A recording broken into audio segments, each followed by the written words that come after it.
What's going on, everybody? It's your boy KRYPTONIAN SAIYAN here, bringing you guys another review for Chainsaw Man. And now that Chainsaw Man chapter 111 is done in the books, we got a lot to talk about, from the symbolism in Yuko and Mitaka's goodbye, the conclusion of Yuko's character arc, and the potential we have another Chainsaw Man out on the loose, which, wow, if that's going where I think it might, we're in for one hell of a ride in the future chapters, all while setting up a true battle of Mitaka and Yoru against Denji / Chainsaw Man. So jumping right into the recap portion of the review, the chapter opens up exactly where the last one left off, where we see Mitaka face to face with Yuko, and it's here that Fujimoto begins starting the warning bells right away for us. We see Yuko get too ashamed to look at Mitaka as she tells her goodbye, and after saying she's going to look for a relative who's a devil hunter to see if there's a way to turn her back into a human again, we get a well-drawn shot of Mitaka's eyes and the pain that we see in them when she heard Yuko say if she gets killed as a devil, she probably deserves it, which you can tell in that moment that Mitaka wants the exact opposite for Yuko. Whereas Yuko knows this might very well be her fate, Mitaka wants her to continue on living. But it's then that we see more of the setup for Yuko's death at the end of the chapter. We learn that Yuko hoped that if she became a devil, that she'd be as beloved as Chainsaw Man, and that what she told Mitaka, it was just an excuse. And for Yuko, it really starts to hit home for what her true motivations are. She just wanted the basic human need, which is to feel wanted, to feel desired,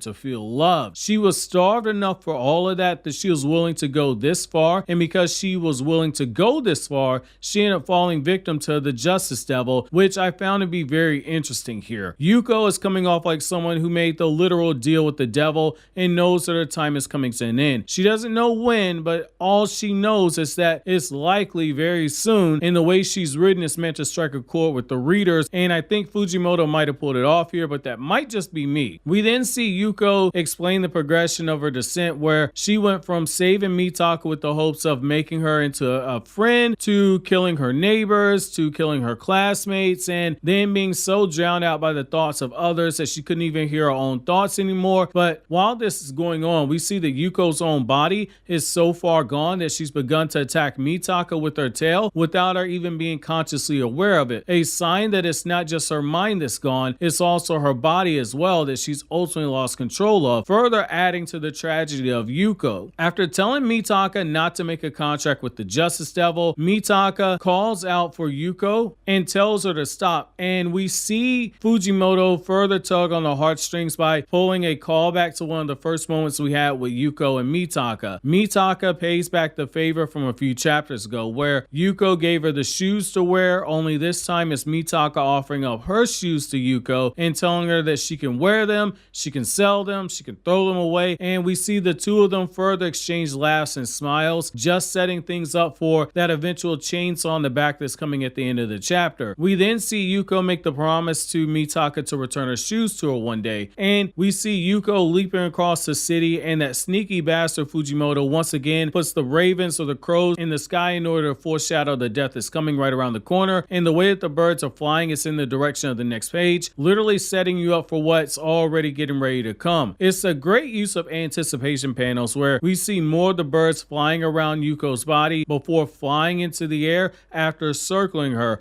Now what's interesting right here is that we see Yuko say that she wishes she could know what birds are thinking, and in this same chapter we get a round black object next to Denji while he's sleeping with the dogs on the next page, except the person with black hair isn't shown. However, the dogs are what we have to pay attention to right here. Makima had dogs. Nayuta is the reborn version of the Control Devil. Nayuta is being watched by Denji, and Nayuta has black hair. The Control Devil has the power to take over the hearing of animals. So soon after we saw all those birds flying around and being used as foreshadowing, it was actually double foreshadowing for Yuko's death and potentially Nayuta working to help Denji track down devils, which makes you look back at all those times where we saw the birds in the chapters before a lot differently now, because if I'm not mistaken, the first time we saw the blackbirds used prominently by Fujimoto in part 2 of Chainsaw Man was after Yuko's introduction in the chapter where she made the contract with the Justice Devil and said she was going to kill everyone at the school. At that point, we start seeing a lot of those birds all over the place. We also get these shots of Denji and Mitaka and Yuko seemingly asleep, except when we turn the page, we see that gorgeous double page spread where on the right side of the panels, we see the small details like the blood beginning to run down the nose on the top panel, then the open trickle from the middle panel, and then we see an even further trickle that gives us a close-up of the lips and the mouth, which serves as a transition to the middle panel where the whole page we see Yuko's severed head saying Chainsaw Man while blood is pouring out of her neck that used to have her head attached to it, and we see the silhouette of what appears to be Denji in the Chainsaw Man form holding her body, and we see those birds flying away. Now, I'm just gonna say it right here. I think we may have a problem with Denji in the sense that I think he might be sleepwalking. If I'm right, this is going to lead to a situation where Mitaka learns that Chainsaw Man killed Yuko and Yoru and Mitaka are going to have a common enemy now. It was always expected of Mitaka to help Yoru in her fight against Chainsaw Man, but now she has a legitimate investment in wanting Chainsaw Man to fall. If Denji is sleepwalking, he's going to not have any memories of this, which is going to bring into question what caused the switch to flip here, if that is the case. Now, the other thing here is that we get the tragic moment of kids don't meet your heroes. Sometimes they will let you down because they're not going to live up to what you have it in your head of the type of person that they are. Granted, we saw Denji cut loose before on Yuko, but this time it hits a little bit differently because Denji is killing a version of Yuko who has greater control over her mind before. Granted, not that much more, but she still has greater control over her mind now. The other thing that makes this so heartbreaking is that we were told by Yuko, I did this because I wanted to be loved by everyone the same way they loved Chainsaw Man, which ultimately led to her getting killed by Chainsaw Man. But in the aftermath of her attack on the school, she's going to wind up being hated by everyone, which makes it all the more sad when you really think about it. Outside of her friendship with Mitaka, she got the opposite of what she wanted when she made the deal with the devil. Even the power that she told herself that she wanted to help Mitaka, she ended up choking her with that same power in this chapter. The friendship she wanted with Mitaka, the irony is she could have had that friendship without ever making the contract with the Justice Devil, but all of her experiences in life led up to this point to her making such a rash decision, which kind of makes you look at what we were told in Chainsaw Man Part 1. Only devil hunters are allowed to make contracts with devils, and we're seeing more of the reason why now. However, at the same time, what also makes this death so great is that it can be viewed in a polarizing fashion, and if that's Fujimoto's intent, is absolutely brilliant. Yuko did make the decision that she did, and we saw why she got led to that decision, but all the decisions have consequences, and Yuko went all school shooter mode and ended up paying the price in the same chapter. Bad behavior wasn't rewarded here. There are going to be some who are sympathetic to her character, and